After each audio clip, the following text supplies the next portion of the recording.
چۆن بتوانین خۆمان پارێزین لە توشبوون بە جیرانی خوێنبەری دڵ و جەڵتەی دڵ. پێویستە کار لەسەرەوە کارانە بکەین کە بنەوەی ئەم نەخۆشیە.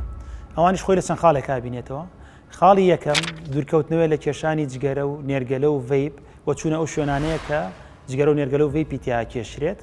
خاڵێکی تریان زیادی کێشە واتە قەڵەوی، ئەمیش لە ڕێگەی وەرزشکردنەوە، بۆیە ئێمە بەردەوام ڕێنمایی نەخۆشەکانەکەین، ڕێنمایی هاوڵاتیانەکەین کە وەرزش بکەن بۆ ماوەی 4 بۆ 5 ڕۆژ لە هەفتەکە، هەر جارێکیش بۆ ماوەی 40 بۆ 50 دقە.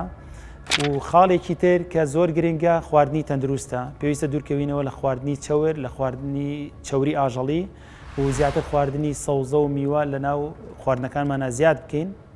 خاڵێکی تریشیان ئەو نەخۆشانەی کە نەخۆشی بەرزی چەوری خوێن، بەرزی پەستانی خوێن و نەخۆشی شەکرەیان هەیە، پێویستە دەرمانەکانیان بە شێوەیەکی بەردەوام بەکاربێنن و لە ژێر چاودێری بەردەوامی پزیشک دابن، پزیشکی پسپۆر لەو بارەدا، بۆی کە نەخۆشانیان کۆنتترۆل کات، بەمەش دوور ئەکەونەوە لە جیرانی خوێنبەرەکانی دڵ و توشبوون بە جەڵتەی دڵ.